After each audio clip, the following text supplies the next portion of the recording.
Bricks and Minifigs is your one-stop shop for all things LEGO. Hit the link below to find a store near you.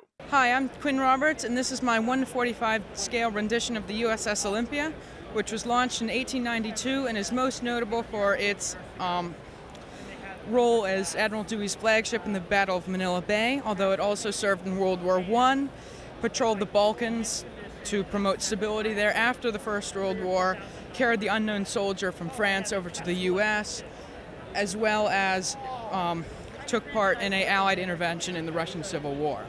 Yeah. So fascinating history to this ship here, and what can you tell us about some of the build details? So yeah, starting at the bow, the most prominent feature is obviously the forward gun turret with its main battery of two 8-inch guns. These were the guns that fired the opening shot in the Battle of Manila Bay. Right below those here are the, tertiary battery of 6-pounders. And then immediately behind the forward gun turret is the ship's armored pilot house.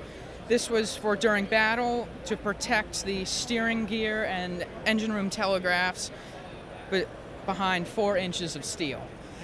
Up on top of it are two engine room telegraphs to control the speed of the ship, and behind those is the foremast, which contained a spotlight and two of the ship's 4 Gatling guns.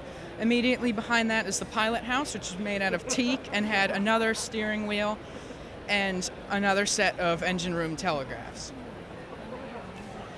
So immediately behind that is the smokestack, which went down to 4 of the ship's 10 boilers, and then the after smokestack, which went down to 6 of the ship's boilers, hence the difference in sizes.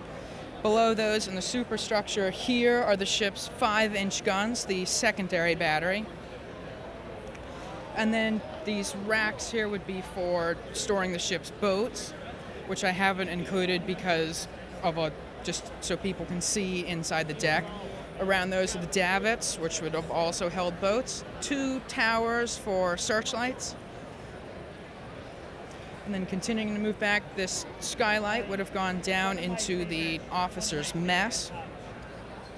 Another navigation bridge, another set of wheels, and the ship's aftermast containing another spotlight and the other 2 of the 4 Gatling guns.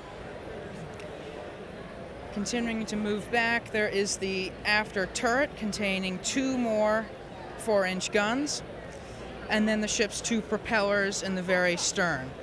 These were powered by 2 triple expansion steam engines, which essentially means that high-pressure steam would go into one cylinder, then flow to another cylinder, and then another, thus expanding 3 times, hence the name. And then in the back you can see one of the 6 torpedo tubes. It had one of these in the stern, another in the bow, and then 2 in the sides of the ship. Up here are the 1-pound guns. It's meant to be a small, quick-firing gun for defense against small torpedo boats, which is a serious concern of naval engineers of the time. They were a very new innovation in naval warfare in the time. Yeah. So, an amazing vessel you've put together here. How long is this whole build? It's 8 feet long. Okay. Yeah. Very impressive. And what about this ship made you want to capture it in LEGO? It is a very significant warship in American history. It is the oldest steel warship afloat, and it was the flagship in one of our greatest naval victories ever in Manila Bay over the Spaniards. It led to our conquest of the Philippines in the Spanish-American War, and it just genuinely contributed to the rise of America as a superpower, leading up to World War I and into World War II even. Absolutely. So is this ship still afloat today then? Yes, it's in Philadelphia, Pennsylvania, under the control of the Independent Seaport Museum. Okay. Fantastic. And what can you tell us about the different minifigures, maybe some of the weapons and accessories they're carrying here? So for the officers, they're all official LEGO minifigures. Some have third-party accessories. The officers have torsos from the Lone Ranger Civil War soldiers. Those were great sets for the historic kind of time periods. Yeah, they are. Some of the hats are more third-party.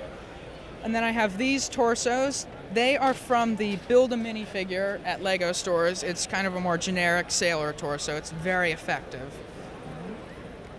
These are from the French minifigure in a collectible minifigure series. And then there's a few more assorted other torsos around. What is the internal structure of the ship like to kind of get this whole thing put together? So this is the first ship I've done that doesn't have an interior. It's a lattice work of bricks, sort of. That's what I like to call it. Down here is more like 2x4s, kind of staggered almost. And then up here is those big 1x6x5 panels that are sort of arranged longitudinally and then across like the beam like that. Were you able to visit the real ship to do research for your build at all? I actually went to the National Archives in Maryland, College Park, to find the original plans of the ship. I haven't seen the ship in a long time. I went to it a few years ago, long before I thought about building this. Yeah. Well, it looks fantastic here, so I'm glad you were able to put in all of this effort, and even just like the amount of ropes that you have in here is quite impressive. The rigging really adds a lot to ships, I find. Yeah. Now, in addition to this, I think you've got some smaller builds out front here. So starting with the Hanlon, can you tell us about what else you've brought? Yeah, this is the HL Hanlon. This is the first submarine to sink a enemy vessel. However, it sunk 3 times. One time it killed 8 people, and then 5, and then another 8, which is its last sinking. So what it did is it had a crew of 8. There's one man here standing up in this sort of dome, controlling the rudder, and then these, which would have controlled the depth of it. And the other 7 were along here, hand cranking the propeller. Up here is its torpedo, which was just pretty much a bomb on a stick. That's what they called torpedoes back then in the Civil War. And what it did is it went up to the USS Housatonic, which is the ship it sank, and it just went up and it detonated the torpedo. However, that torpedo instantly killed everyone inside of it, and it foundered for a bit before it sank. It has been raised, and it's now under conservation in South Carolina. Yeah. Fantastic. What else did you bring here? This is the African Queen. It's the only fictitious ship I've built. I'd read the book, and I was like, might as well do that, because it's a small ship. And I was looking for a project that would take up about a week or 2. Mm-hmm. And then this here is the Turbinia. This is the first turbine-powered ship ever, invented by Sir Charles Parsons. So he invented this to basically show the British Admiralty that turbines were a viable way to power a ship, but they were not exactly buying it. So what he did is he went to the Naval Review for Queen Victoria's, I think, Golden Jubilee, and he just drove it in circles around the massive warships there, and they obviously sent a couple boats out to catch him, and he completely outran them, thus convincing the Admiralty that it was a viable option to power ships. And then what's the last couple builds? This is a GAZ-66. It's a Soviet military truck. It's also used in civilian. It also had a civilian use. It was produced for around 30 years. It's a very, very common Eastern Bloc truck. And then this here is the MAZ 7917. It's a Soviet transporter erector launcher for the RT-2PM Topol missile, which is here launching from it.